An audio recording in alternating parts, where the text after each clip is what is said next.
Welcome to Fandom Power.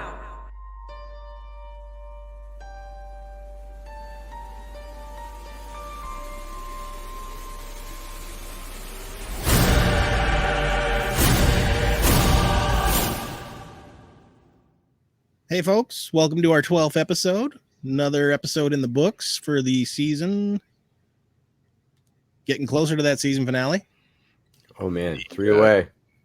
The season finale that I'm not sure I'm ready for yet. I think it's going to cliffhanger and leave us waiting right till the end. Yeah, I think that the pace slowing down is indicative of future seasons, like a longer plan, which is okay with me. Yep. Yeah, I'm ready for more. I would be ready for more right now, but I know that's not going to happen. So I'll have to be content with the waiting period. We've got other stuff on the horizon to keep us busy too, though. So yeah, I mean, we're at the point now where shows are starting to drop and they're overlapping, where we just, for logistical reasons, can't cover them all to the same depth that maybe we want to. Yeah, I would have loved, and I would have loved to have done something with Loki. Loki was phenomenal. I think we can still do something with that. They just dropped an episode of Assembled for it yesterday. So, and you guys heard that on the 25th, we're going to get that long-awaited Mandalorian behind-the-scenes episode with Luke Skywalker. Yeah, I'm really, really looking forward to that. Yeah, it's going to be a full hour of just the finale, so we're going to get to see some of the rumored stuff where the characters apparently didn't even know.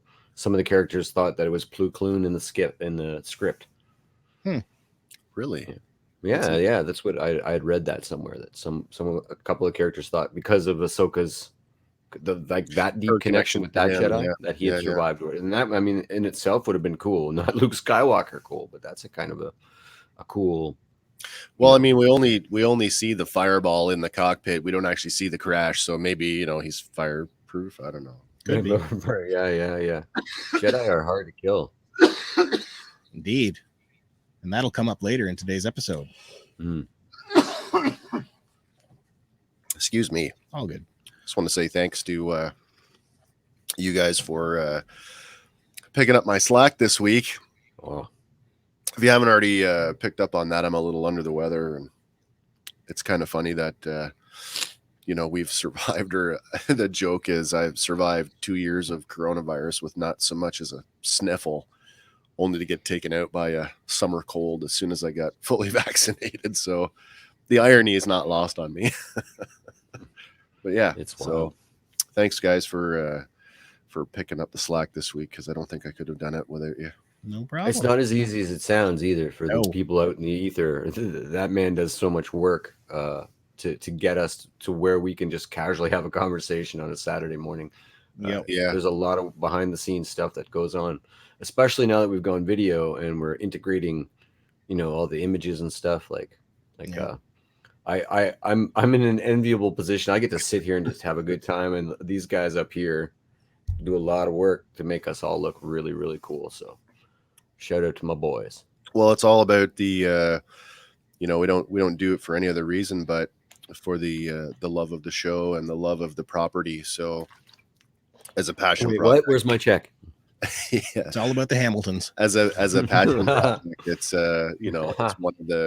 it's one of the coolest non-job jobs I've had. yeah, no doubt. Yeah, it's certainly a pleasure. It's never like work. And like I said before, I was always just writing my own notes, whether they're certainly show specific. I was sitting on the toilet speculating anyway, so it's not. If I wasn't doing it online in a Facebook group or on somebody else's news feed, I could be doing it here. So I might as well take it all the way and do it for way more proactive too, right? Like we're helping create the culture, which is awesome. Where are we at today? We are on episode 13 of the show. Yeah. But just before we jump into it, I got a little news out of the Star Wars world. Oh, nice. There's some new books coming in the near future surrounding the High Republic era, from some familiar names and some new ones. Charles Soule returns to expand the backstory on the Eye of Neil. I don't know if I'm pronouncing that right, but I don't know. Anyway, it's coming with two 30-page issues coming out in January of 2022. Cool. And that's not the only one. There's a bunch coming out here. So we've got Eye of the Storm by Charles Soule, Fallen Star, and then there's some young adult books as well, right, that are coming. But you know, the more the merrier. Admittedly, I haven't picked up a single novel in the new canon since the Disney era. That's actually not true. I shouldn't say that. I do have Rogue One Catalyst, which is pure fiction. It's the setup to Rogue One, the film. There you go. Yeah, some of the High Republic, I'm trying to follow it as best I can, just to stay in the loop. So it branches off into. It's kind of like the action figures were in the 90s. It gets so convoluted that it's hard to keep track, because there are a lot of different tendrils out there. But we're starting to see red lightsabers and things like that. We're starting to get more normal things. We're starting to see the influence of the dark side of the Force in there. Right. And it's backwards storytelling. They're laying the seeds of the Sith resurgence, and they're showing literally the title is the High Republic, and it's what we've always imagined Jedi would be like, which is just, frontiersmen, samurai on the edges of society, and they're helping people and trying to, just ensure that good, wins over evil in everyday situations. So it's kind of cool.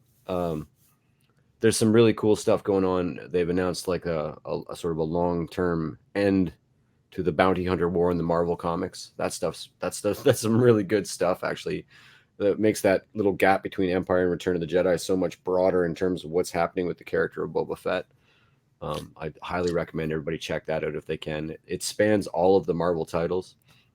And actually, if you're willing to pay for Netflix and watch things over and over and over, a subscription to Marvel now isn't that much different. Like a monthly subscription to everything they've released and their entire back catalog for roughly about $10 a month. If you're into comics, it's totally worth it. I'm not really a commercial guy, but it's a cool way to enjoy comics. And then did you guys hear about the action figure stuff? Like they're releasing the 2D Clone Wars vintage collection stuff. I've got some action figure news that unfortunately I didn't get to Andy in time to get photos of it, but the reissue of the Scout Trooper. So this is a 6-inch Black Series news, by the way. So it's a reissue of the Scout Trooper, the Shore Trooper, and the Mandalorian Heavy Infantry, which has now been renamed as Paz Vizsla. But these are carbonized versions. So if you're a Black Series collector and you didn't get these figures the first, second, or in the case of the Scout Trooper, third time around, then here's your opportunity. And if you like that carbonized deco, then this is right up your alley. Yeah. But you've got some more. I do. Actually, not too far off. In a few weeks, they're doing the Free Comic Book Day event. Yeah. All over, and IDW is putting one out for Star Wars, and it's featuring more on Ram Jomarman. Maraman? I don't know if I said that right either. But I don't know if you did or not either, because I don't know. But anyway, go to your local comic book store on the day of and check it out for free. No obligation. I love free. I love Star Wars. I would say free Comic Book Day is it's pretty cool. And this is in the broadest sense, like not even specifically Star Wars, but people often, and I don't think it's our generation, maybe it's a little bit before us, but just for those who are still sort of on the fence about comic books, just remember that the average newspaper is written at about a grade 6 English level, whereas the average comic book is written at about a grade 11 English level. So anybody who doubts the validity of comic books as an actual literary form is right out of their mind. And you know what? Go out and pick up a free comic book. You might discover something you didn't know before, and you might have a new interest, a new hobby, and it'll take you towards some other titles. Mm-hmm. The X-Men taught us how to speak words in different languages, German and Russian. Let me go back and I'm going to interject one more, and I said this before in other shows. If the validity of the importance of role-playing games in my life as an adult, as a person whose first language is English, in my previous life, in my professional career, I worked in healthcare, and I always say this: if I knew as much about medicine as I knew about Dungeons and Dragons, I'd have been a PhD about 6 times. Yeah. So I mean, that's the thing that we didn't understand at the time, is we were applying our mad genius to something sort of innocuous. It was passionate to us, but we all could have been like, the amount of actual information we retained when we were like 15 years old. My vocabulary expanded exponentially when I started reading stuff that I was interested in, and it just happened to be written at a very high level. So and this is it. This is exactly it. Yeah, it makes you think they should teach teaching different. Mm-hmm. Sorry, Andy, didn't mean to. No, we're all get this under control, will you? It's off the rails already. Rain is in. Wicked. Anybody back in my day? Yeah. Did anybody pay attention to Sideshow Con this week? Only in the sense that I saw that thing the Power Ranger thing I told you about earlier. The Zordon. Yeah. They dropped some neat stuff for Star Wars. Coming out soon here is a 1/10 scale statue of IG-11 and the child from Iron Studios. Oh, that's cool. And it looks pretty sweet. That's one thing about Sideshow is that if you're collecting this stuff, you're on a whole other you're into it.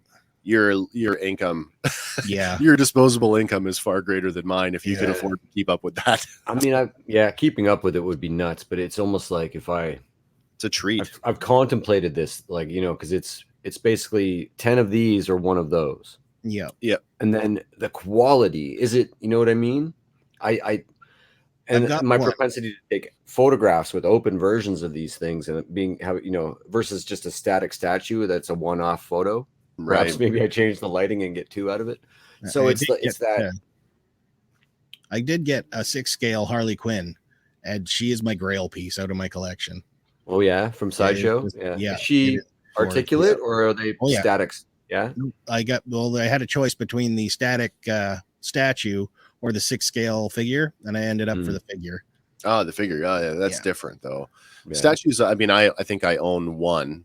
I own one statue, and it's Clone Commander Obi-Wan Kenobi in his full clone armor. Nice. Standing. That's a nice piece. Yeah, and he's got a leg up on a broken down battle droid that presumably he's just cut in half, and he's got the classic lightsaber outstretched and the I don't think so kind of pose. Yeah, very cool. Also revealed a 1 ounce silver coin through Sideshow from the New Zealand Mint in the shape of the Millennium Falcon. Legal tender. You can spend the Falcon. I don't know if you'd want to. Republic credits won't do. And then finally, they dropped this one. This is probably the most expensive of the bunch. Finally, it is a 1/4 scale statue of Grogu on the Seeing Stone, again created by Iron Studios. And it comes with swappable faceplates, so you can have different expressions, and light up effects within the stone itself. Okay, and did they just clarify the language on the thing there? I don't believe they did. Like that's the cleanest I've ever seen the language. Is that an actual image, or are they fudging that? Yeah, that's a promo. That's a translatable. Remember how we struggled with that? That's translatable stuff. Yeah. Messenger me that photo later. No problem. But that's the news we got. But that's cool. We're focusing on the 13th episode of the Bad Batch this week, entitled Infested. This is what I called I joked. I said, this is the pitch black episode. I kept waiting for Vin Diesel to show up. Yep. It shifts gears, though. It doesn't start off as pitch black. It doesn't. It starts off more Temple of Doom like. Yeah, in my notes. It absolutely does, yeah. My little bio at the beginning was the Batch find themselves in a double heist / alien insect horror / mob flick. Accurate. Yes, on several levels. This one, again, is directed by Saul Ruiz, who's no stranger to the franchise, and written by Amanda Rose Munoz. This is her 2nd episode of the Bad Batch. It clocks in at 24 minutes and 39 seconds without credits, or 29 minutes if you sit through them all. We open the episode with the Batch returning to Ord Mantell, and we get a nice shot of the city as they fly in, just all calm-like. Nice looking shot. Yeah, in the daytime for a change, I think, eh? Yeah. Yeah, don't get used to it because that's about the only shot in the daylight. Yeah, it's a very dark episode. Yeah. Yeah. Everything seems calm. Another mission in the books, this one having occurred off-screen this time. And we don't know how much time has passed since our rescue on Ryloth. But Echo remarks that they should be getting paid extra for this one, seeing as she failed to mention the drop zone will be swarming with Gundarks. And Tech remarks that they shouldn't be surprised, as this is hardly the first time Sid has left out key details. Yeah, it's There's always an omission there. There is. And there's going to come up another one in this one, too. Gundarks, of course, made famous by Han Solo in the medical bay on Echo Base when he thinks Luke Skywalker looks strong enough to pull the arms off of one. Gundark. We noticed in a couple of episodes of the Clone Wars that they're actually formidable beasts. Mm-hmm. They absolutely are, yeah. So we do have a shot of a Gundark here. Nice. There we go. Nice. So they're pretty twisted. Which arms they'd be big ones. One of those things that we kind of love about Star Wars is you have all of these minor references to things. You're like, oh, that must be really something, right? Like talking about the idea that Chewie ripped the arm off a Gundark one time, right? Yeah. And you're thinking, oh my God, like Chewie's like this big imposing thing. How massive is a Gundark? Mm-hmm. And this is, one of the very few examples where I might have been a little disappointed at the actual visual translation versus the hype that I had already put upon it. Well, they've been around all the way back to Empire. Maybe Chewie ripped the little arms off. It could be. That's what I was saying. Yeah, maybe maybe he ripped the little arm off. Maybe they're hard to get to because they're underneath the big arms. It's true. He's protected. Yeah. Snatch the pebble from my palm. Yep. But their first appearance in Star Wars media was way back in 1981 in issue 51 of the Marvel Comics series. Nice. So now that you say that, I gotta wonder if that's just an update of the design that Marvel dropped, could be, or is it a complete redesign? This is the design that was seen in Clone Wars. All right, so maybe this week there's a good social media post as we'll try and find an image of the 1981 Marvel Gundark. They're the creature from that arc where Mace Windu and Anakin are trapped. Yes. In the rubble after Boba attempts to assassinate them. That's right. And R2 has to battle one of them, actually. Yeah, does he not just drag it off because he can't? Yeah. It destroys the R8 unit, kills the other droid that's with him. Right. So as the Batch walk through the streets, we get a blink and you'll miss it moment that gives us a possible Ponda Baba cameo appearance as he drives by on a speeder bike. So here we go. Good grab. That's a tough. He was moving there. It's a blink and you miss it for sure. Nearly unmistakable orange puffy vest, a la Marty McFly. Yep. Yeah, with the blue tunic. Yeah, absolutely. It's cool though that they really are holding to like they did with. I keep calling them Cliff and Norm. So whichever one the Ithorian is, whether it's Cliff or Norm. Bolo. The Ithorian is Bolo. How they're sticking to that Kenner action figure aesthetic, right? Yeah, it's gold actually. Blue jumper, like and then and then now with the Ponda Baba and his. When you see that in Star Wars, we all go crazy. Just like in the Loki series, when you see the original classic Loki, it's you wouldn't think that just sloppy, would work, but it works, and we love it. Yeah. We all remember him picking a fight back on Tatooine with Luke. Yeah. Oh yeah, that's right. So there he is. Now that's their Rogue One appearance. Right? So they got off that planet quick. Yes. I guess so. I mean, and credit to Lucasfilm for pulling this one off, because I mean, clearly it's not the same actors, Dr. Evazan particularly, yet it's still like instantly recognizable. Yeah. Look at him using his arm.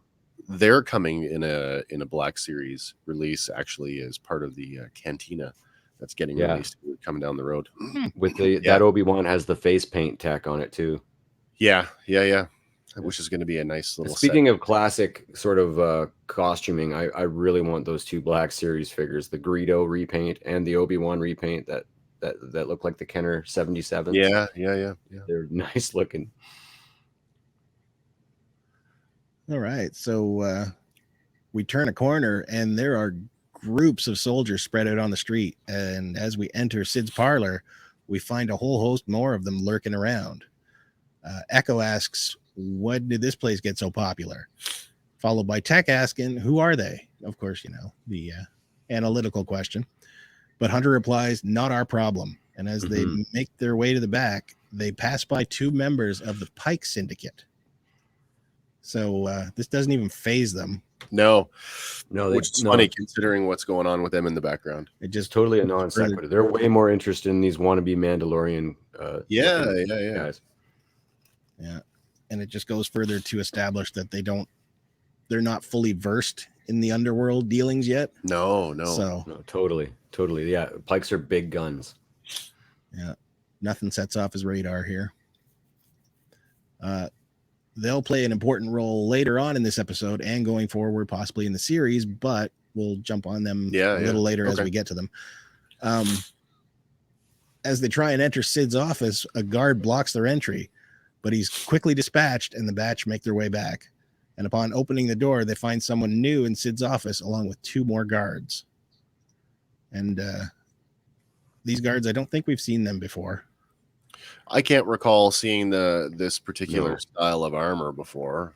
It looks really cool. It's got a kind of an old Republic feel to it. Yeah, and they do have. Is that an official Pike logo on the shoulder? It's also on the spice bags too. Well, that's just some sort of stylized flame? I don't think it's a Pike logo. These guys would have to be a Durant logo, Durant, right? Yeah, right.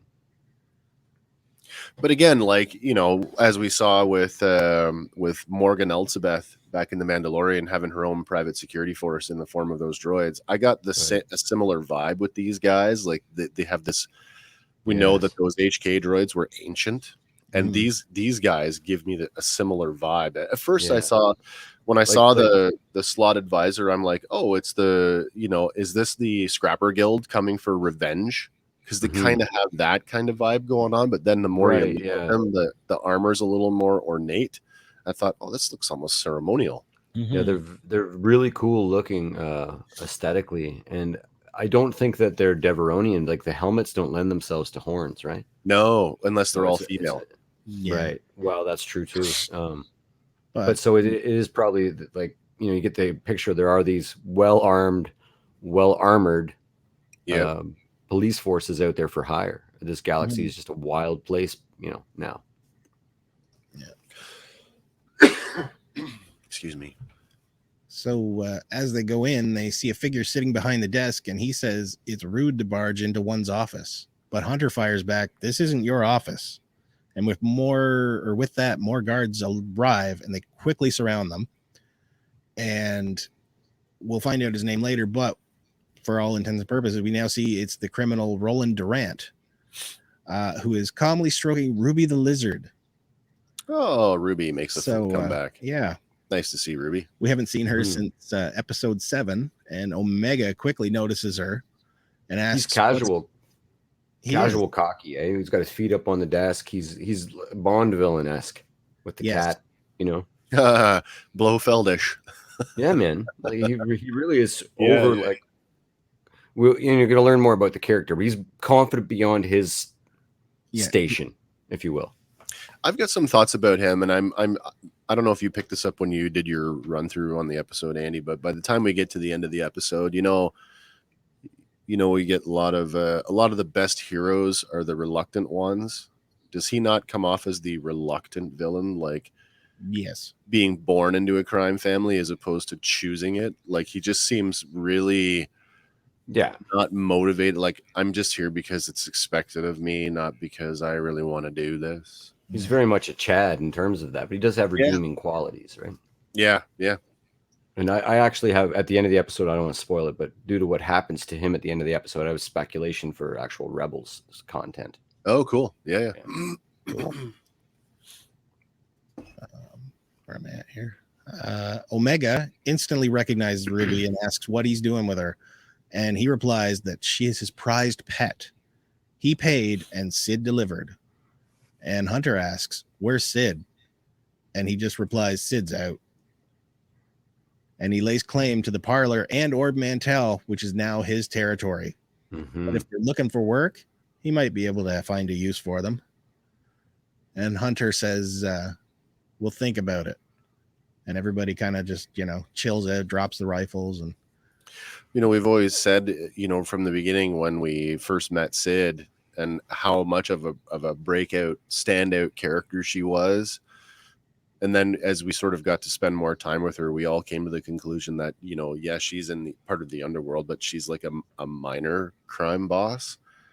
But all of a sudden, it seems this episode puts a lot more weight on the strategic importance of Ord Mantell to this criminal, this underworld network and what it means. She's for kind of like a cotter pin in the whole thing. Right? Almost, it completely unravels without her in this little linchpin position. Yeah. So, I mean, like, how many times has this happened to her previously? Like, has somebody come along and tried to bump her out because of what it means for their own comeuppance? So you don't mess with Bosk's mom. That's right. I'm still banking on that. Yeah, it's a small galaxy, and I don't care. Everybody's saying that like to trash the show, honestly, in social media, and I'm like, I don't care how small the galaxy is. I hope Luke Skywalker shows up in this too. And he might, just as a little toddler. I'm going to see Grogu in a clone tube here. There you go. So with Ord Mantell under new control, Hunter decides it's time for a quick exit, and getting off planet is their best play. But Omega inquires, what about Sid? And what did he mean when he said she was out? And Tech, my man Tech. Analytically, he just responds, it's plausible assumption that Sid was either forced out or taken out. It's nothing. Like, it's just completely like, perfunctory. She's either gone away or she's gone away. Yeah. So then he just doesn't disappoint. No. And he keeps going this episode. I know. So Omega then implores them that they have to find her and help her. But before they can answer, we hear somebody clear their throat, only to turn around and find that it's actually Sid in the doorway of their ship saying, nice to see one of you cares. Well, that's funny, though. Say, like, Omega's the moral compass.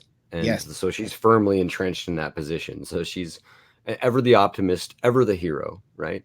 And there's no good reason that Hunter would have any allegiance to this other character, Sid. So they're about to leave, and I don't even think Omega can convince him in this moment. But then Sid being in the ship is that it's the debate is over. Like, it removes their ability to make a choice in the situation. So it stops any conflict that they might have right there. And I also found it interesting. I was discussing this with Lauren. Like, she's not so dangerous to Roland Durant that she's just not allowed. Like, they didn't kill her. They didn't arrest her and confine her. She's just allowed to roam the streets. Like, she's a non-threat to them as far as they're concerned. Yeah. And I get the impression that all she's been doing is waiting for the batch to come back because she views them as a minor threat. And that's all that's required to get her stakes back. Something that happens in this episode, which almost builds on some of the stuff we saw in the last two episodes with what happened on Ryloth, is that, as you say, Hank, Omega is the moral compass, but on another level, it's like, if she wasn't there, Hunter's instincts of we're out of here, that's what they would do. So it's kind of speaks volumes into like how manipulative Omega can really be and how much influence that she has on him. No, absolutely. And therefore the group, right? He's the de facto leader, or even, the military leader when they were a unit, but now the de facto sort of leader. And everybody looks to him as the father figure, even the other members of the group. So it's amazing, that he's made a decision, we're leaving, and as soon as she's like, but hey, it's like, oh, okay, I guess not. There's an inverse thing happening here. She's becoming a mother character. Yeah, on some level, I suppose she is. Yeah, she really is. Yeah, there's a point coming up later that will show just how connected they've become to her, and I got a slide for that too when we get there. But anyway, Sid hustles the batch inside the ship and gives them the lowdown on Roland, stating that he's a former client and son of crime boss Issa Durand. And I believe this is the first time we're hearing mention of her. I didn't find any other references for Durans in relation to Star Wars. That's for sure. No. Rio Durant, though, however, has a lot of information. Rio Durant, yeah, that's different. Yeah. It's one of the problems I actually had with this episode. And if any of the episodes I had problems with, there's small bits of this episode that I had, and I had to watch it a few times to even. At first, I didn't like it. I was like, "Wow, why are we dealing with such minor stuff when there's such big stakes? Why are we still breathing when there's so little time? Now we have 90 minutes to get some sort of resolution for Kamino, for Boba Fett, for Omega. So there's a lot of stuff to do. So, but one of the things that was bothering me was it's the fact that we're unpacking a lot of new characters with a lot of that's. I'm sorry. The thing that I don't enjoy about this is that we're unpacking new major villains, ostensibly, possibly even an ally. But it seems like a lot of unpacking of new stuff before we should be getting resolution of all this old stuff. Like I had said before we started recording, this feels like an episode 2 or 3, except that the other characters have already developed beyond that. So I don't often question the wisdom of what they're doing. There are things in this episode that make me go, what, really? Okay. All right. Well, maybe you're laying something else down. Yeah. So just superficially, and I know that it's going to come up in a big way. But like you had joked, I don't know, it was a week ago, maybe a couple of weeks ago about, could we get a Darth Maul connection? And in the loosest way, that's what this episode does. It gives us that Darth Maul connection. I had started to sort of write a bio. I was trying to make it cooler than it was at first. And I was saying the Batch doesn't know how close to Maul they are. Yeah. And then it's true, but it's a huge stretch for what actually else happens in the episode. That's the truth of it, though, is that they don't know the Duran family. They don't know, and the galaxy at large. Does she though? Yeah, I don't think she does. I don't think that she knows that the Pikes and the Black Sun and the third group have come together to form the Shadow Collective. I think that the underworld understands that the Black Sun is a smuggling ring, the Pikes are a spice dealers, and then the third guys are like the muscle. But I don't think that they understand that they all have collectively joined under Maul. But she does recognize that they impose a very real threat.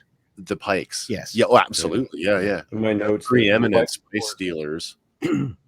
In my notes, the Pikes, of course, are the spice dealers of the galaxy, analogous to drug cartels. They have a reputation for ruthless tactics. We've seen them throughout the Clone Wars and watched as they become a key part of Maul's Crimson Dawn. Perhaps even already, he is pulling the strings. Yeah. And we know at this point that the Shadow Collective is a real thing because he set them all up at the Siege of Mandalore. Yeah. And, when he made his escape, we know from what we see in Star Wars that, he obviously got away and he kept the gang together. Yeah. Yeah. So, yeah. Does she know? I don't think she does. Maybe not the full thing, but at least part of it. She knows that the Pikes are like you say, the biggest spice dealers in the galaxy. Right. Yeah. They're the Colombian drug cartels. They're the gangsters you don't want to mess with. That's right. If the mob is bad, the drug cartels are worse. Right. Yeah. So once we get on ship, we see in the background 2 of the bar regulars, Ketch and Bolo, and they're playing a game of what looks to be Sabacc. Cliff and I think it's Sabacc. Yeah. Yeah, but they're playing it on top of Gonki. So poor Gonki. I'm sure he's been used for worse. I mean, he's been a dumbbell and now he's a card table. They're the most versatile droids in the galaxy. Yeah. So Sid explains that Roland's trying to make a name for himself by joining up with the Pikes, and Hunter asks, "Well, what's he doing on Ord Mantell?" And Sid explains that this port is connected to multiple hyperspace routes, making it ideal for smuggling. Roland saw the value in that and he took it, but Sid intends to take it back. Yeah. And she says, really, we will take it back. This is where I question the motivation of the Roland character, whether, he's doing this independently or whether his mother has told him to do it. I can't think of the analogy. There's been a couple of movies where it's been like a preeminent, like a big crime family, and one of the kids, like, look at Scott Evil. Scott Evil does not want to be his father, No. right? And I don't think Roland Durand wants to be his mother, but I think Mom, Mrs. Evil, has basically said, go down there and do this and live up to your family name, and he's like, okay. Yeah. No, it's quite possible. It's quite possible to have that much of an exposition. I don't think we've seen the last of Roland Durand, and I don't think that. I don't think so that either. we're probably going to see the Issa Durand. It's just too much of a name drop, and you know, for me, slowing down this much towards the end of the season means that we're definitely getting consecutive seasons. So I'm okay with it. Yeah, totally. So Hunter fires back, and Sid flexes that boss muscle card again and says, if I lose, you lose. And for them not to forget that she's been very good at keeping secrets. Mm-hmm. And Tech replies with the on the nose, I believe she's threatening us. Yeah, it's my man Best line Tech. of the episode. It's my boy Tech, just putting it out there like it is. Like, in case it wasn't obvious enough for you. Yeah. But here, I just want to dig down on this. Just one more thing about this whole how good I am at keeping secrets. That information has no weight anymore because you're nobody right now. You've just been kicked out. Who are you going to tell? So what? You go and tell somebody. We'll just go somewhere else. I mean, she's crafty enough to even use that as a bargaining chip to get out of her debt with the Pikes because they're a very valuable target. I suppose she could do that. Yeah. I bet you the Pikes know who they are, even though they don't know who the Pikes are. That's probably true. Yeah, because the entire galaxy is still looking for them. At least the Empire and whoever else. What other bounty hunters have been hired? Yeah. Right. But despite the threat, Omega is quick to point out that when they needed help, Sid was there. And now that she needs help, they can't just walk away. And like you had said, she's acting as the moral compass here. And, she's giving them the like, oh, you can't just walk away. Sid's our friend. So she's looking past that threat and more. I think that probably ties directly back to the episode where she was left in the bar and they had their moment together because otherwise, I mean, Sid has not done anything altruistically. It's all been financially motivated. Yeah. No. But on paper, as a strategist, just on paper, cut and dry, like chess rules. Yeah. Tit for tat, right? Oh, yeah. We needed her help. Now she needs our help. It doesn't matter what happened in between those two events. I just think it's a little short-sighted for Omega to just boil it down to the simplicity of like when we needed help, she was there. Yeah. With strings. Yeah, there with a whole bunch of conditions. Yeah. I mean, maybe it's just a return to the idea that she's still a child after all, too. That's true. Yeah, where things are a little less gray. You haven't have a huge moral bandwidth, I guess. Right. Yeah. And Sid jumps in here with you tell him, Tiny. She's giving them more names. I was going to say they're all getting muscles. Nicknames: Muscles, Goggles, Dark and Broody. Yeah. Or she doesn't call him Bandana, but she wants to. She's called him. She called it. Did she call it to his face? Not in this episode. She referred to him as Bandana once. Yeah, she has. Yeah. Yeah. Does she have one for Echo yet? You know what? I don't know. I don't know either. Yeah. I actually find that's another thing that if I had one maybe critique of the entire series, I would have liked to see Echo be more out front. He feels kind of like a droid almost. You know what I mean? I think I think there's some intention there to keep him that way. Maybe he has the highest stakes and the most backstory. But maybe we've heard his story and this is his swan song. Maybe we still have to get that big reveal that the Hot Toys showed us. Yes, that's right. That's another thing that we've only got so much time to resolve. Season, or maybe they went crazy with something that's completely innocuous. Maybe it's just like, I've got a screwdriver too. Hold on, I got to put my hand on. Yeah. Okay, now we can go. So Hunter, with a sigh, reluctantly agrees, asking, "What's your plan?"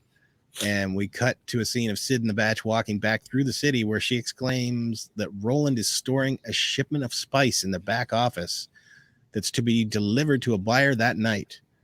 Tech parrots the plan back to sabotage in a more refined method, And she says, very good, Goggles. And when the Pikes come to collect, Roland won't be able to pay, and he'll be their problem.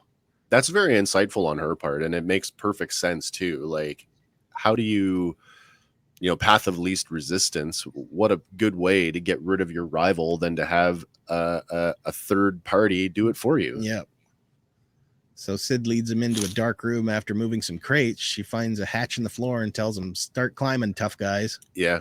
And at the bottom of the shaft, they walk into an open area, which turns out to be Ord Mantell's old mining tunnels.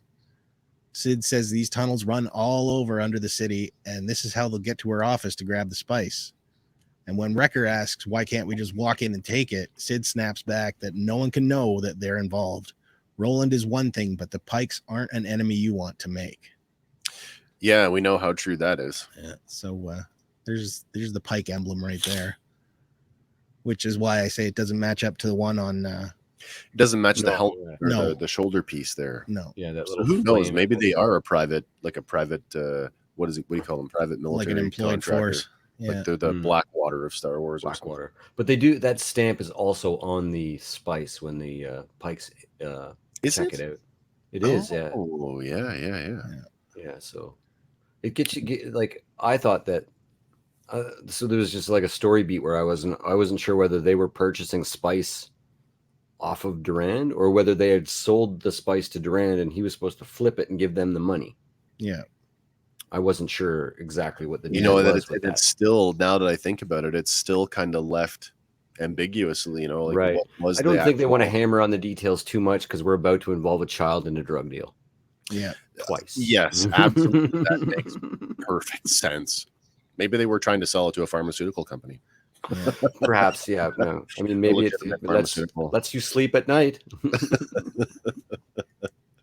And just to as an extra point to point out how dangerous they are. Yeah. They're the folks that are responsible for killing Cypher Diaz. The Pikes. Yes. Yeah. Yeah, hell yeah. And they control Kessel in Solo. Yes. Well, this is the thing, right? I mean, the spice mines. We understand how important that lore that Star Wars builds, the spice mines of Kessel and what that means. Like slave forces go there to work this hard labor camp and to find out that, oh yeah, and by the way, the Pikes, they controlled Kessel. Yeah, that's a great image, by the way. And I had forgotten that they had been translated into live action until it was like, oh yeah, the Pikes were in that movie. Yeah, nice translation. Slightly different, but a really good job, actually. Yeah. They're trafficking Wookiees. That too, yep. And droids, apparently. Mm-hmm. Rise up.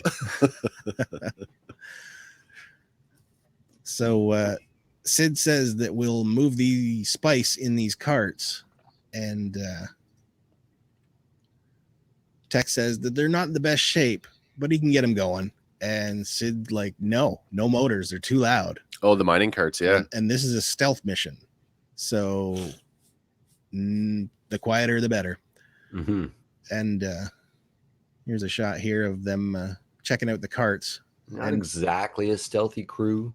No, not really every mission end up in a hail of blaster fire. The very first time we see the Bad Batch, their tactic is to use the door of an LAAT gunship as a shield while they throw grenades from behind it. Come on. Yeah, totally.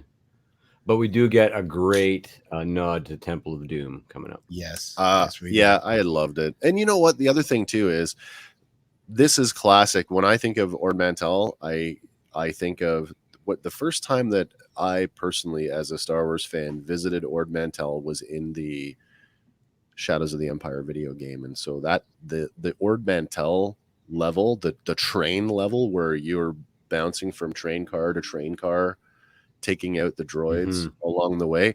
I just love the idea that here we are, and there's ever so slightly this little wink to, oh, we're on a track. That's right. Cars, yeah, absolutely.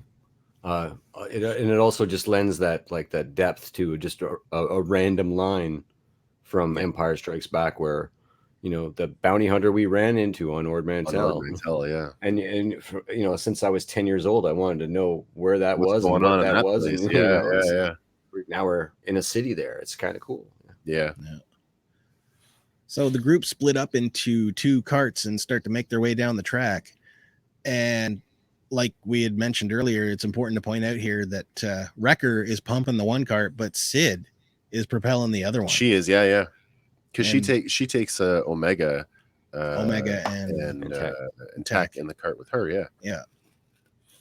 So this is the first of a couple. I don't know if we want to classify it as like a Yoda-esque moment, where you're all like walking with the cane, and then all of a sudden, you're flying around the room, drops the cane, and turns on buzzsaw mode. It's time to go.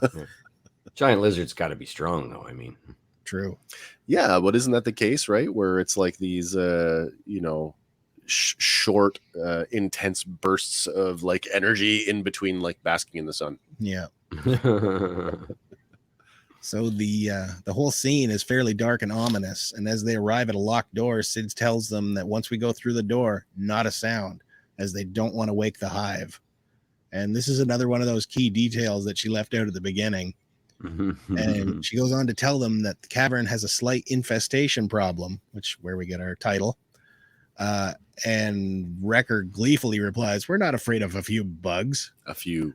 And Sid says it won't be a problem as long as everybody keeps their trap shut, and then ushers Wrecker to get the door. So he makes his way up and cranks it open, and it's pretty loud for opening a door. Yeah, big mechanical clunk. Yeah, it's I from this port forward, I was like, I was aware of how much noise they were making, and one of those machines on the, even if you're just pumping it, it's got a creak.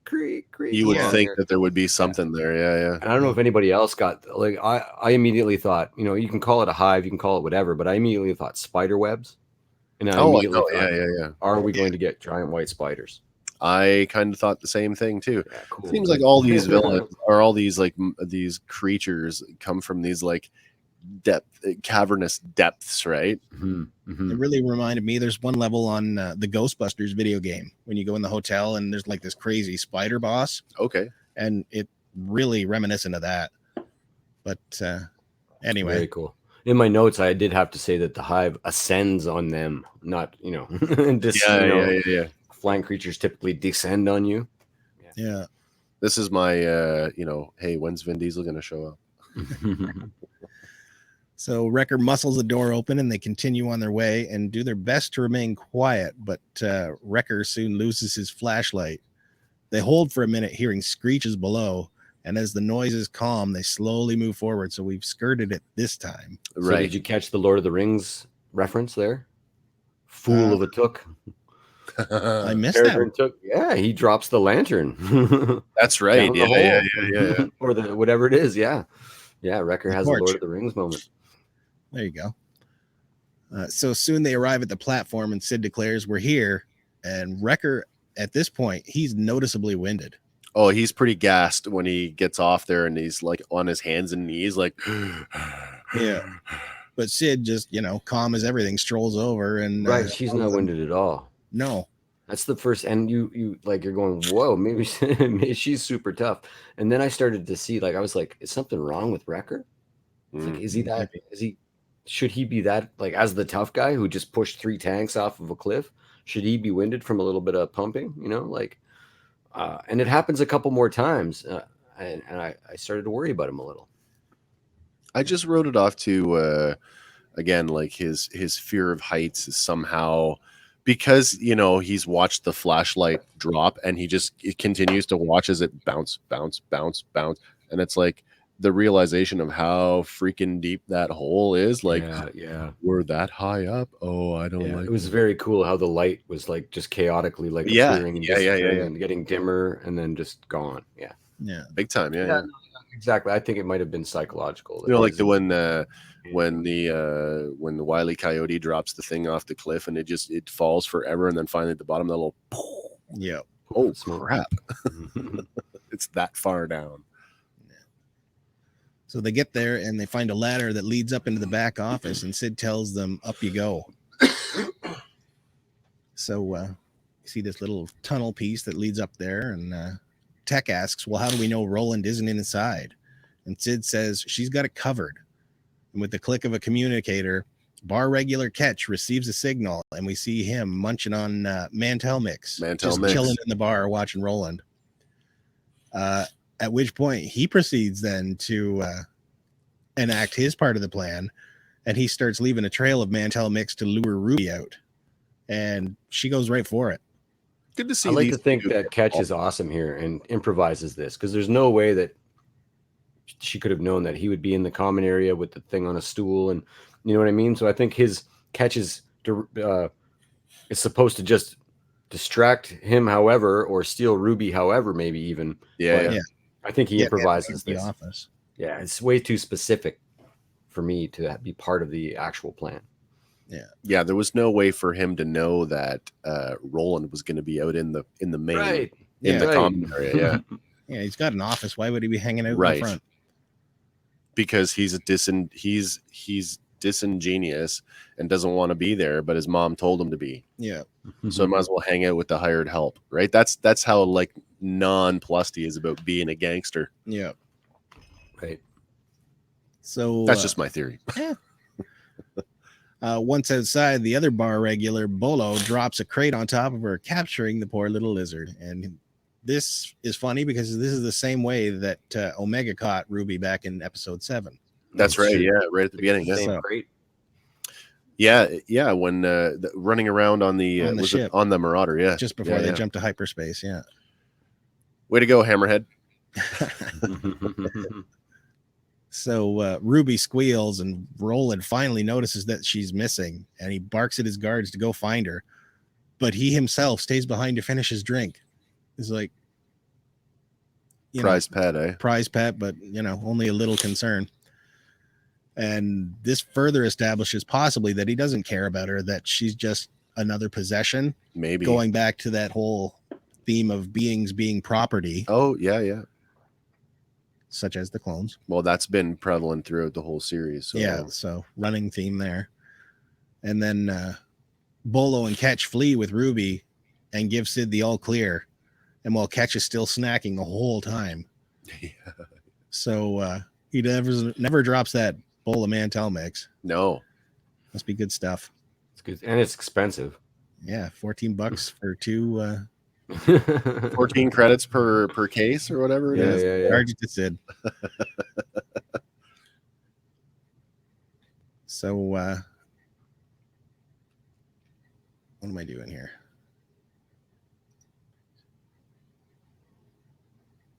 They just captured Ruby. Yes, they did. So we get a shot of Ketch here still powering it down. And Bolo hugging on to the Ruby box. Yeah. So then we switch to an interior of Sid's office, and it's rather messy. So I don't know if this is like because Roland is taking up residence, or was it always that messy? I don't know. We never really see much beyond her desk. Yeah, because we see like she's got a lot of trophies that are well presented. Yeah. It doesn't lend itself to like, rotten food laying around. Yeah, I mean, we saw several shots where we saw helmets and things, and we were getting right into her. Oh, there's some Orabesh on the sign above their heads I didn't get. Oh, there it is too. Oh, it looks like an intersection street, 2 streets intersecting. Yeah. Although, in light of the whole like shakeup, like she's out, I'm in, that could just be a visual cue to they tossed the place. True. Looking for whatever they It was pretty organized before. Yeah. Because as Hunter comes up, he sees some creatures snacking on rotting food and gives them a disgusted look and says, I thought Wrecker was a slob. Right. Yeah. And like, I guess we would equate these to rats. Womp rats, maybe? I guess so. Looks like the same species of rat back on the Venator class that was running around through the ductwork. Yes. Is that a Meluron? It might be a Meluron. So Sid radios them to can the commentary. Roland won't be gone for long. And Tech proceeds to check the crates to make sure, and they are indeed full of spice. Yeah. And standard drug packaging, I guess. Very much so, like wrapped in like paper. And here's your bricks. Yeah.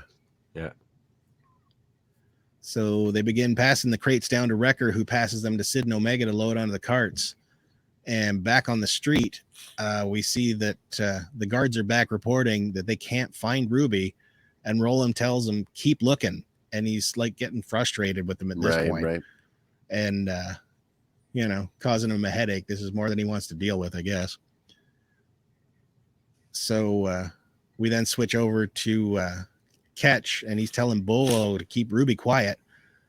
And maybe they could calm her down with some more Mantel mix. Right. Maybe it'll work. It's good stuff. Yeah, maybe.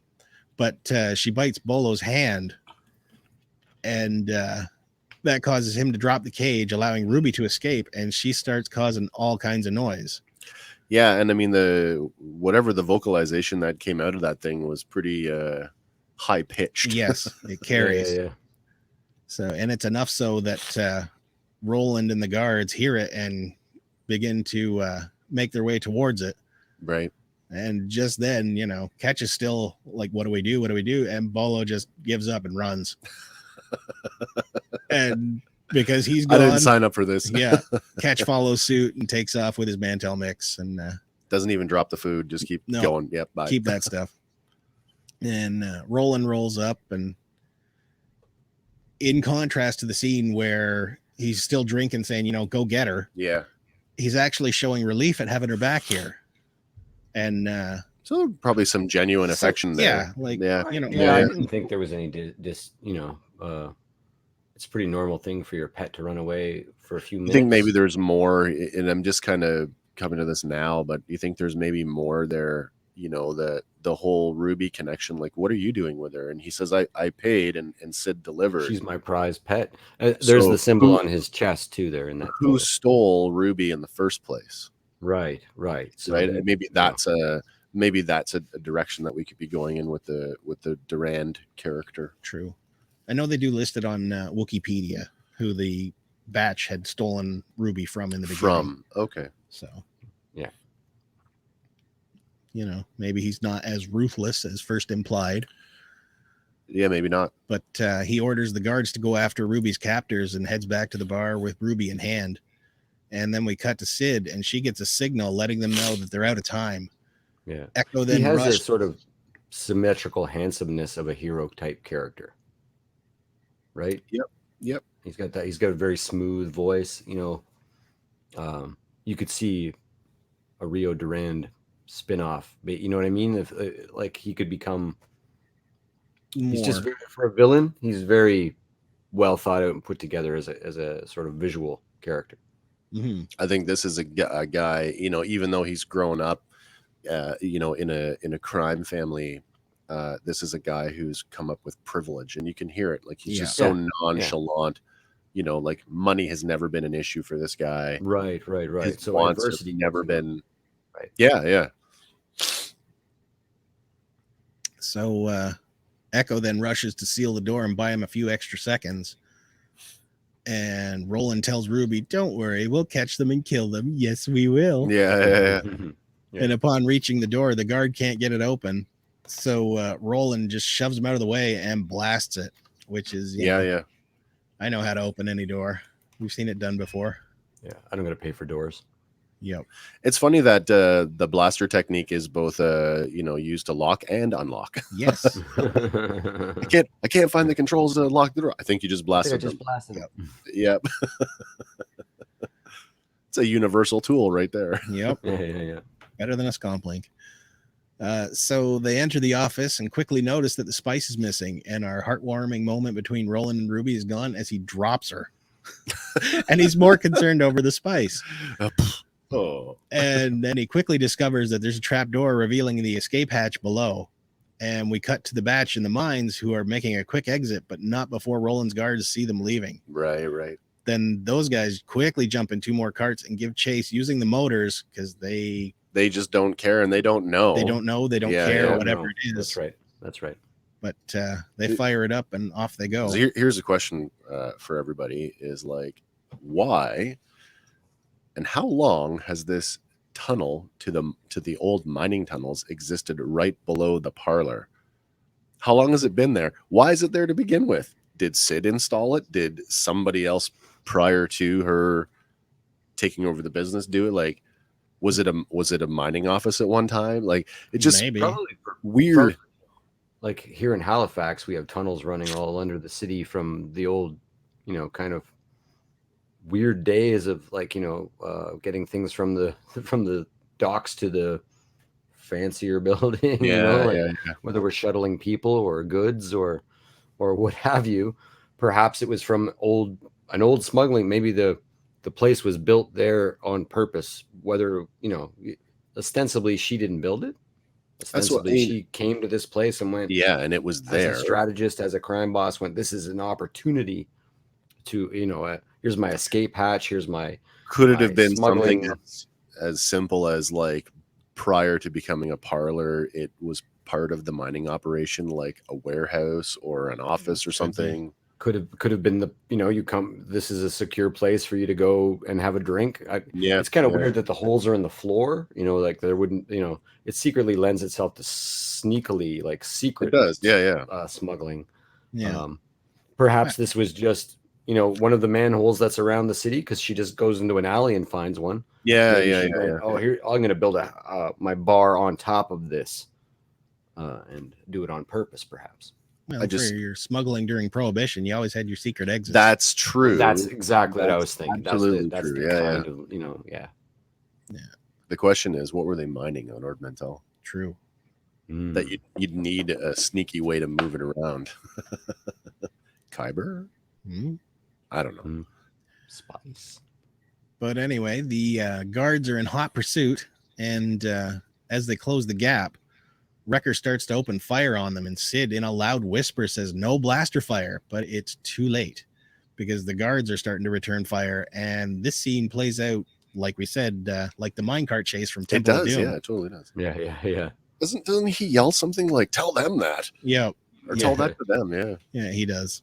We get the opposite colored blasters again, red versus blue. Yeah, red versus blue, yeah. And then Wrecker, using the brake on the cart that he's in, uses it to smack into the first cart coming after them, which throws a bunch of the guards. Right. And then I'm not quite sure who jumps. Maybe it's Hunter or Echo, but they jump to that cart, throw her in reverse, and dive back to theirs. Oh, yeah, that's right. Yeah, they defeat them all with brake checks. Yeah. All of them. Yeah. So there's your Vin Diesel moment, because they use Fast and Furious tactics. There you go. I will accept that as the official answer. So that first guard card ends up going backwards and smashes into the second, knocking them off the rails as well. Right. And Sid says, if they've woke the hive, we're all dead. And as they quickly and quietly make their way along, Omega hears a sound. So she starts, scanning around the cave to see what's what. Right. And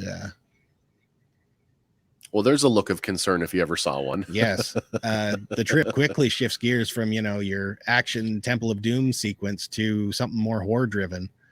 And like you had said, the pitch black part is coming. Pitch black moment, yeah. Yeah. So a swarm of these winged creatures come flying up from below, and Sid yells out, "Start the engines," and they rapidly take off. Start the car! Yeah. Start the car! Or start the plane, start the plane. The plane! Yeah. But just then more guards join in the chase, and we get to show off of just how many of these bugs are swarming around the cave, because these guards get, annihilated. Yeah. Yeah, and you don't get right away. You don't get a good look at the creature or at what they are. At first, I'm like, "What is it, Minox or something? Like what?" Yeah, like, like Geonosian style. Yeah. They do a good job of creating a lot of tension, and it's so chaotic, and everything's moving so fast that you don't actually get to see one of them very clearly. I don't know if you guys got a screenshot of one, but it lends itself to that tension. Like it does, yeah. You don't know. We even as the viewers don't really know what just happened or what attacked us. So that's scarier than moving, zombies.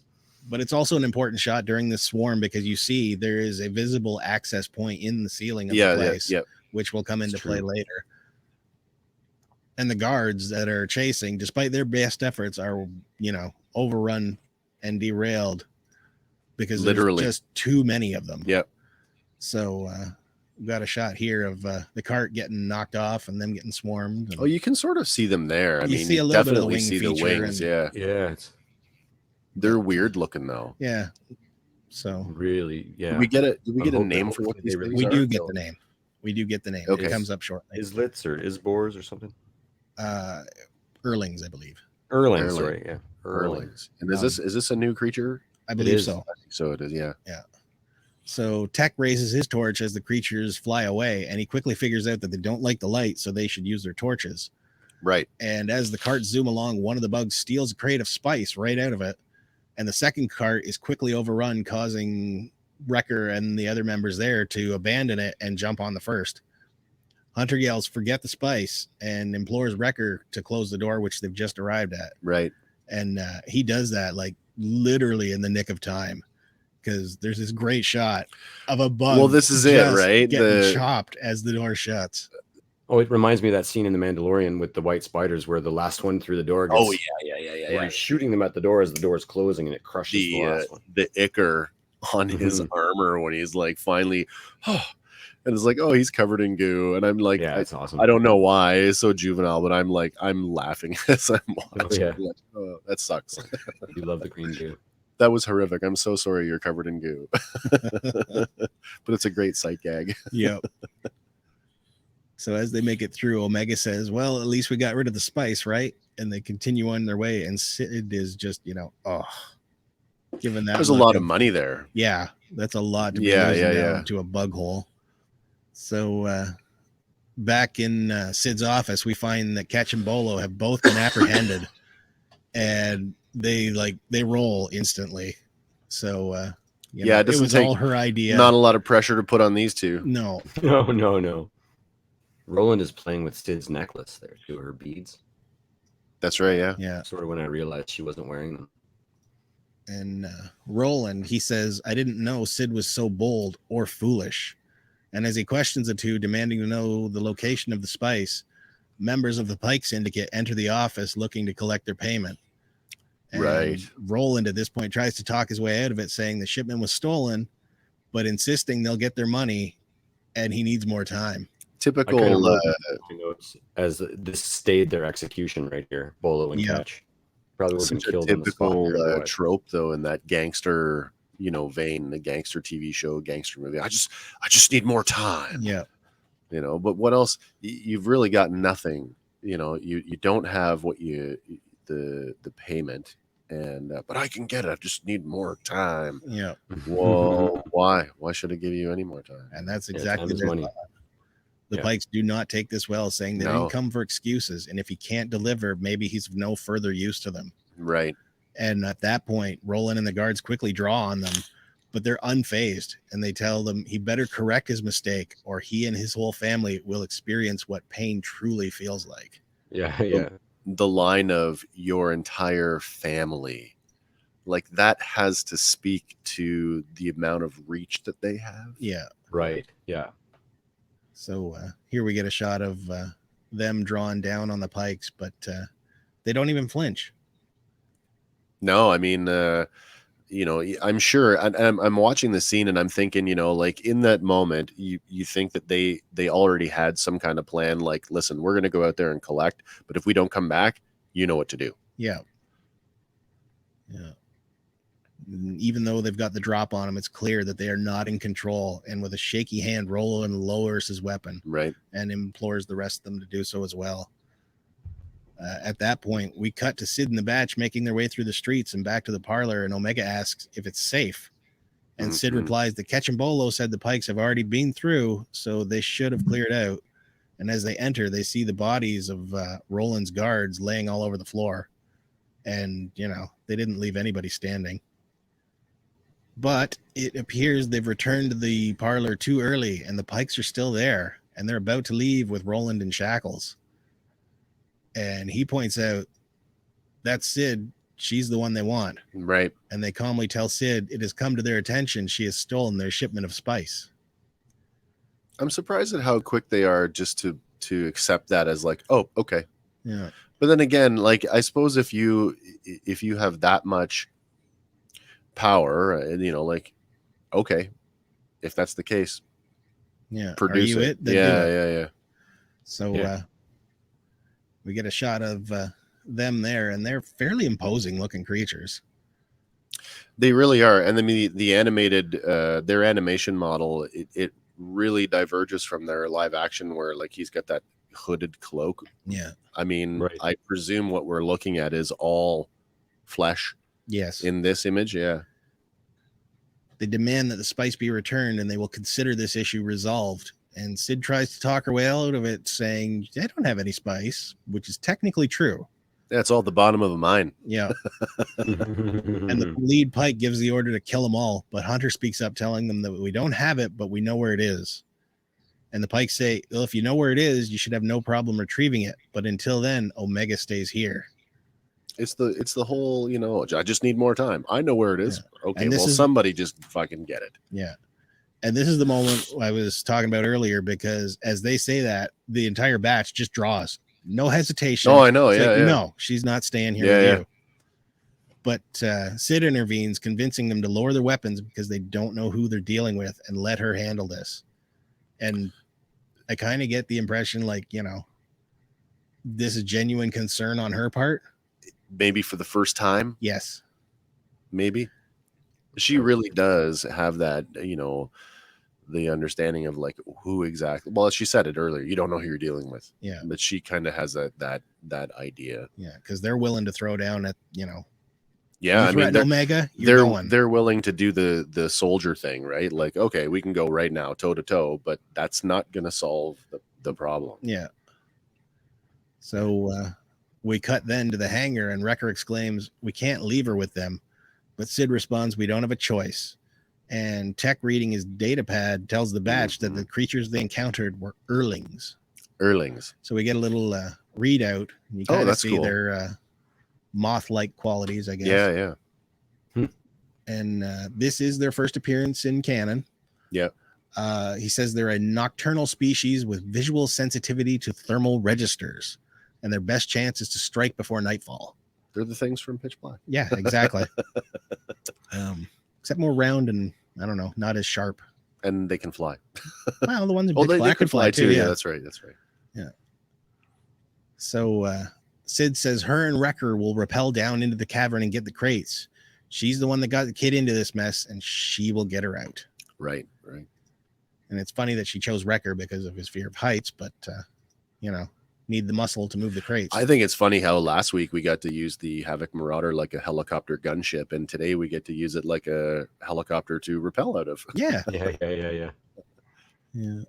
Wrecker gives a groan at the sight of how far down they must go, and Sid tells him, this time, don't drop your torch. As they rappel down, once to the bottom, Wrecker quickly sights a crate, and they get it hooked up and send it back up as they continue to look for more. Right. But back at the bar, Omega sits with Roland as the Pikes pace back and forth. Omega spots a blaster, and she's thinking like soldier here. She's right. This might be my opportunity. But Roland tells her, don't try it. They'll kill you. Which, you know, he's flipping again. It's like he has no reason to stop her. But he still does. Is that maybe because I'm firmly on the camp that like he doesn't, like I've said before, he's doing this because his mother expects him to. So does that speak to what his childhood was like? Like, hey, this is still a kid. Yeah. He gives a little insight in the next line, though. He does. You know, because you know, your mother's a criminal too. He's like, you make it sound so bad. Like, what's so bad about it? My life is great. Yeah. He goes on then to tell her that's what happens when you meddle in other people's business. But Omega fires back, you're the one who took Sid's parlor. And Roland says, you take what you want. That's the Durand way. Right. So that's a learned. Yeah. That's a learned thing. Like he didn't come to that on his own. No, you take what you want. And then Ruby crawls up onto Omega's lap, and Roland remarks that Ruby doesn't take kindly to many people. So, you know, he's judging. They weirdly bond here. They do. Yeah. He's judging through, I guess, you know how a dog will sense a good person? That's right. If my dog doesn't like you, then yeah. No, yeah. Dogs are really good judges of people. That's it. Yeah. So we cut back to the ship, We can see that the sun is getting low. More crates are being brought up, and there are only 2 left to find. Echo says it's getting dark, but Tech says he's working on a solution for that.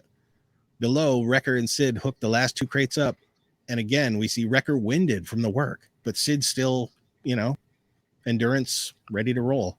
Again, is he having an issue with being suspended on a cable over this, unimaginably deep cavern where it's just really hit him where I don't want to be up here. Yeah. Because he's about to be riding up that height again. Yeah. It could be the fear of heights, or it could be, it's funny, Sid that has they more strength than she lets on. If this really is a play on his fear of heights, it's amazing how it's part of in some of and I don't mean to get into the thing about therapy and stuff, but there's this thing called exposure therapy where exposure to the thing that you're afraid of helps to desensitize.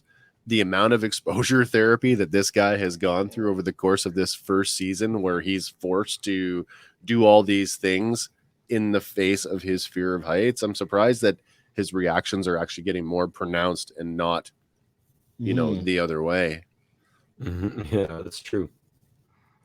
So as Sid and Wrecker ride the final 2 crates up, Sid tells Wrecker to quit squirming, fearing a repeat of before.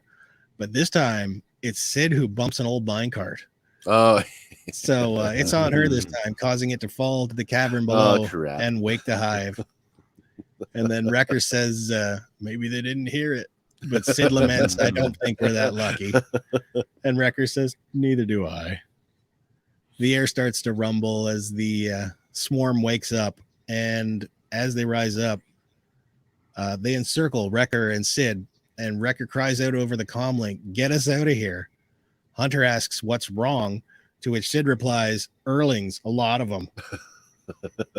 That's almost like on the obvious, like a tech level of obviousness. Yeah. So a lot of them. Looking down, Hunter beckons Tech, who runs over the door with his latest device and tosses it down the hole, saying this should distract them. Nice. So pretty amazing that he scratch built the flash bulb from hell. Yeah. Yeah, the light bomb, I called it. It's great. Yeah. Does it not reminded me of the seismic charge that Slave One dropped in Back of the Clones. A little bit. Yeah.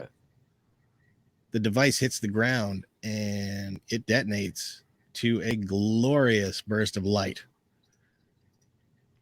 And there we can see how it rises. Yeah. It's not just like a little flash here. It's like an expanding ball of light. Almost like there's a physical component to it. Yeah. So the Earlings flee the light, and Wrecker and Sid are brought up to the ship. Mm-hmm. And back at the hangar, they deliver the spice to the Pikes, who release Omega. But they put Roland over a crate by knife point. And Omega begs them not to kill him, as he just made a mistake. Right. Sid agrees, saying it'll start a war with Roland's mother, Issa Duran, and they don't want that heat right now. No. She then says they should call it a bad deal and walk away, but the Pikes refuse, as they do not accept bad deals. So here we see Roland over the crate, and you see that knife just ready to go. Yeah, you kind of, at this point, you kind of knew what was coming. Yeah. And I actually didn't think that they were going to, I didn't think they were going to kill him. No, just I actually thought they were going to do exactly what they did. Fair enough. Yeah, because the next scene, they slice off his horn, and picking up this little chunk of horn, they tell him their business is finished, and it would be wise for their paths to never cross again. Mm-hmm. I had to go back into, sort of the vault there and kind of get a refresher on the Deveronian physiology, because I couldn't remember if the horns had like a sensory thing. It turns out they don't. It's just horn. But I was like, wait a minute, does that affect? Clearly, it hurt when they cut it off. Yeah, but it's not like some of the other Star Wars species that have like the Gotal, who also have like protrusions on their head. That's actually like a sensory organ. The Deveronian horns have no such characteristics. There's a passing resemblance to Vizago from Rebels, another Deveronian character. similar skin tones. I know that the other character is older with beard and has both horns, but he's the leader of a crime syndicate called the Broken Horn Syndicate. Oh, really? Their symbol is sort of a U with two horns, and one of the horns is missing. So is this laying the groundwork for Duran to go off on his own? Maybe. That's an interesting connection, and that's kind of neat, actually. Up on. Yeah. So the Pikes take their spice and they leave, and Omega goes to check on Rolling, asking if he's okay. And he says it's a small price to pay. Omega then passes him Ruby, and he says, I'll be going now. Just like, lost it. I'm going to go. See ya. Just like that. I guess I got to go home and fit. So this is the thing, right? Because, and maybe your theory on maybe the Broken Horn Syndicate might play out, because if he really is the reluctant, he's still got to go home and face his mom. Yeah. Right. And that could be the thing that pushes him, like, you know what? If I'm supposed to be this big badass criminal that you want me to be, well, fine, I'm going to go and do it on my own. Yeah. Because here there's a sound of defeat in his voice, because he Absolutely knows how badly it could have gone. Yeah. Right. He's alive. Yeah. And if her mother is sort of one of those arrogant people of power and sees this slight done to her son, she's probably going to have this. I'm sure there's some form of retribution. So whether he knows it or not, a war with the Pikes has probably been started. Yeah, or at the very least, mom is going to come looking for Sid and perhaps the Batch as a means of revenge or something. Quite possibly. Yeah. But hey, Omega's first drug deal is a 100% success. Yeah, exactly. 6 crates. So with the situation dealt with, Sid says the first round's on her, but Wrecker says you owe us way more than that. And Sid, going back to the snarkiness, don't push your luck. So there's definitely trust bonds forming here. And as the Batch head off to the bar, Hunter asks Omega, why'd you stand up for Roland after what he did? Yeah. And she replies, I don't know. Ruby likes him, so maybe he's not all that bad. Well, there's that whole the dog thing, right? Yeah. And also through the filter of a child, we got to keep reminding ourselves that she's a child, and they do that, as similar to the way in Family Guy they were reminded that Brian is a dog and that Stewie is a baby. Right. Once in a while, because you can easily forget that she's not, only this master strategist and the mother figure of a much older group. She's also a child at the same time.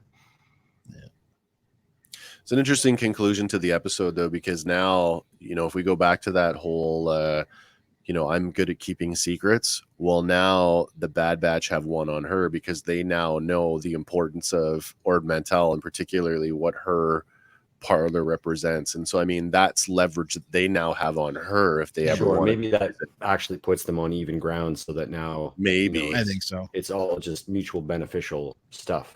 Yeah, so like the whole don't push your luck thing, that could just be witty banter now, or it's like, yeah, exactly. Yeah. But when Tech said it was a threat, it was almost like that was her last card, and she had to play it, at least, to try it. Yeah. What are you going to do? What are you not going to try it? Like, right. It's an empty threat, like you said, right? So she's going to at least play the card and see where it goes. If the choice is play it and maybe, get the upper hand, or don't, well, then of course you're going to try. Yeah. So, we fade to black this week. So no snap cut. Yeah. I mean, the pacing on this one was a considerably slower overall. So, like you say, is this now the filler episode? Maybe. Are we calling this one the filler? It felt filler to me. It felt the breather. It felt like a breath. Yeah. More of a very long pause, but you got so much more development on the Sid character, where, at the pace that the show was going, I don't think we would have got that in a different style choice. Yeah. And on top of that, involving the Pikes, involving more syndicates and whatnot, that's just pushing us further down that road into the criminal element. Yeah. So, gotta say, I actually kind of like that. I like that these different elements can weave in and out sort of superfluously without impacting the overall narrative. Although, just a reminder, because we haven't harped on it enough, we only have a limited number of minutes before the season 90 minutes. Right. And like there's so many major plot threads that are hanging that, you know, you've dangled a carrot here and you've dangled one over here. Now the batch goes back to Camino. But at the same time, too, it's kind of a learning thing for them, because up until this point, they're still operating as soldiers, right? And they're still learning the ways of the criminal underworld. This whole like the mercenary thing of is still not new to them. having the stability of the Republic government, the not having an organized military force to basically be your moral compass and tell you what right and wrong is. Yeah. As you say, there's a learning curve there, and it does take time. And on top of that, they're still learning the players in the game. Oh yeah, and Sid is kind of helping guide that too, right? Like, you know, mess with these guys, but don't mess with these guys. Yeah, I mean, so many players now, like we've joked about, you know, somewhere in the galaxy, Tarkin just pushed the go button on Vader. Right? Go get these guys. Like, yeah. But really, after what happened in the last week's episode, like, where's Rampart's head at after losing the mine? Yeah. Or the refinery. Or at least being set back. Right. So, and then of course we got to come back to Lama Su and Nala Se to see how the contingency is going to play out, to see if this proposed or this rumored clone uprising, is it going to happen? Will that be the final sweep, removing the Kaminoans from the galaxy at large? Because we don't get another canonical reference to them. Well, we do get in the Mandalorian dude wearing the Camino patch. But that's true. But he's not Kaminoan. We don't see Kaminoans again. So after the prequel era. Yeah. I should say, I guess. True. So that's our episode this week. Yeah, so I mean, you know, call it filler, call it a breather, call it what you want, but it is what it is, and good little. Still the best cartoon I saw this week. Did you? I haven't watched. I haven't watched E-Man yet. I haven't yet. We'll have that conversation. I knew there was a little bit more work this week to this, so I'm gonna big time. Yeah, also work is mental. So I'm actually gonna spend the rest of the day He-Manning. Oh, excellent. Yeah. Go slow, my friend. You will get through it fast, or go fast and watch it twice, because that's probably my MO. It's worth a rewatch. Yeah, hell yeah. I've only watched 4 of the 5 episodes. I watched them in bed last night, and it was so stupidly. When you turn on Disney Plus, at least on the PlayStation app, there's 2 things. There's the actual show, and then there's the behind the scenes trailer. And I stupidly clicked on that, and in it, it's a discussion between Kevin Smith and Mark Hamill where they spoil episode 5. Dang it! 100%. I was like, "What are you doing? Why would you even do that?" And I was actually like, "Oh man!" The Netflix model to put everything out at one time. Yeah. All right. Well, that's a whole conversation for another episode. Yeah. Stick to the episodes first, but yeah. Oh, what do you got there? What's in the box? So, Lauren got my present. My birthday is next week. I'm not doing this yet, but I already know what it is. Oh, sweet! I made my camera go crazy. Oh! I know it's Hera. And I have to be super disciplined and wait. So why are you even touching it? I'd have had that wrapped up because I love it's like flogging myself. It's like it's I'm showing intense emotional discipline right now. Yeah. All right, well, I don't know, was there any more to I think we've covered it. I think we have. It's yeah, I mean, it wasn't that bad. It was pretty good. It had a lot of cool stuff in it. Visually, it's pinnacling out, like it's that, like especially coming down on Ord Mantell. The visuals there were so striking. They've hit their stride with their lighting, especially in that light bomb episode. I mean, they are at the cutting edge of computer animation, and it's so evident. There were leaps and bounds above where we're in Clone Wars and Rebels, and those things were leaps and bounds above what was happening 13, 15 years ago. So that's one of the coolest parts about Star Wars, is that we remain on the cutting edge of cinematic technology. Yeah. And that's where we still have people innovating that, which, is only going to push the medium forward. So going forward this week, join us over on the Facebook page and in our group, in the Fandom Power podcast Facebook group, where I'll make sure to put up the Gundark, get the Gundark image up there, and see if I can find the comparison shot of the Marvel Comics, the 1981 version. Yeah, the 81 version. And then also I would ask one of you gentlemen if you can put up some information about the Broken Horn Cartel, and we can put that up as a separate post, and maybe we can have some conversations with the fans about that this week. Other than that, that's it for me this week. Perfect. Yeah. All right. So you want to take us out? Oh my God. You know what? I better not. I'm Alrighty. Still too sick. All right. So join us next time. Same batch time, same batch channel. You did it. All right. Bye for now. Everybody. Hey guys, thanks for listening to Fandom Power. Be sure to like us on Facebook and follow us on Instagram and Twitter. Stay tuned for our next episode, where we'll be talking about another one of your favorite fandoms. Fandom Power is a Sawcast production.